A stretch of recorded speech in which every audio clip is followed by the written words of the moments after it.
Buenos Aires, Reuters, worries about the potential for a U.S China trade war and frustration over U.S. President Donald Trump. A Euro trademark steel and aluminum tariffs threaten to dominate a gathering of finance leaders this week amid strengthening growth.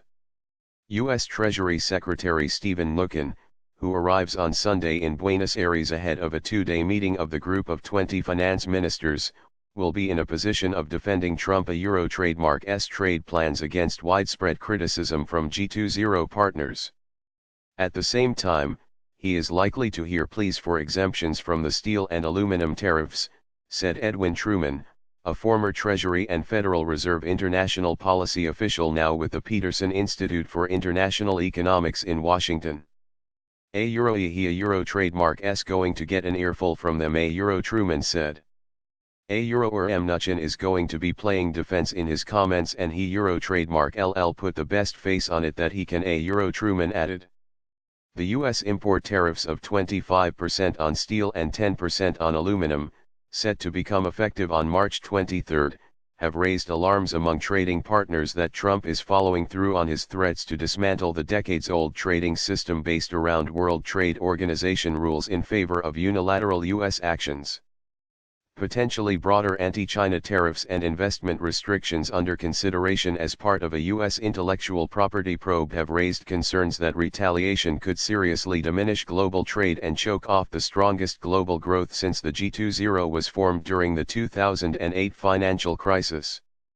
Reuters reported last week that the Trump administration was considering punitive tariffs on some $60 billion worth of Chinese information technology, telecoms, and consumer products annually.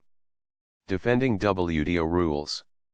Several G20 officials, including the finance ministers from host country Argentina and Germany, said they will insist on maintaining G20 communique language emphasizing a Euro crucial role of the rules-based international trading system a Euro. An early draft of the G20 communique seen by Reuters contained that phrase and added, a Euro we note the importance of bilateral, regional, and plurilateral agreements being open, transparent, inclusive and WTO consistent, and commit to working to ensure they complement the multilateral trade agreements a Euro. But it was unclear whether that language will stand. Mnuchin a year ago at his first G20 meeting in Germany pressed the group to drop a decades-old pledge a Euro to resist all forms of protectionism a Euro. This was replaced with a watered-down pledge to a Euro strengthen the contribution of trade to our economies a Euro. Germania Euro trademark's new finance minister Olaf Scholz warned on Sunday that protectionism could harm future economic prospects and said Germany would continue talks to dissuade the United States from imposing planned steel and aluminum tariffs. The International Monetary Fund has forecast that global growth will reach 3.9% in 2018 and 2019, with all G20 members showing positive and accelerating growth due to strong trade and investment flows. But it listed rising protectionism as among the key risks to growth in a briefing note to G20 countries. A Euro re-emergence of unilateral trade restrictions may escalate tensions and fuel global protectionism, disrupting worldwide supply chains and affecting long-term productivity a Euro, the IMF said. Meanwhile, Mnuchin, a Euro trademark's chief deputy at the G20 meeting, U.S. Treasury Undersecretary David Malpass, kept up his criticism of China Euro trademark's economic policies on Sunday. Malpass told an Institute of International Finance forum in Buenos Aires that countries were increasingly concerned by Beijing's Euro trademark's move away from market liberalization, its reliance on state subsidies and its use of restrictive investment policies. Increasing state control of China Euro trademark's economy a Euro has not been good for us and the world and will continue to cause difficulty a Euro, Malpass said. In Beijing on Monday, Chinese Foreign Ministry spokeswoman Hua Chunying told a news briefing that Malpass' Euro trademark comments were a Euro not very friendly and not objective a Euro, and called on countries to cooperate instead of criticizing each other.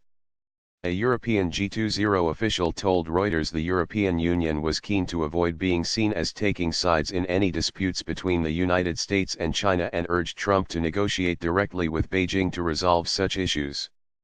But German Chancellor Angela Merkel and Chinese President Xi Jinping also emphasized multilateralism in a telephone call on Sunday, pledging to work within the G20 to resolve global steel overcapacity problems. Officially, Argentina seeks to use the finance track of its G20 presidency to discuss the Euro future of work as technological advancements begin to cause unemployment across countries, and on finding ways to finance an estimated $5.5 trillion in infrastructure investments needed worldwide through 2035. We want to create a new asset class to close this gap, Argentine Treasury Minister Nicolas Fugifon said in a speech on Sunday, saying there is enough liquidity to finance infrastructure projects, but the way they are currently structured makes it difficult to lure investors.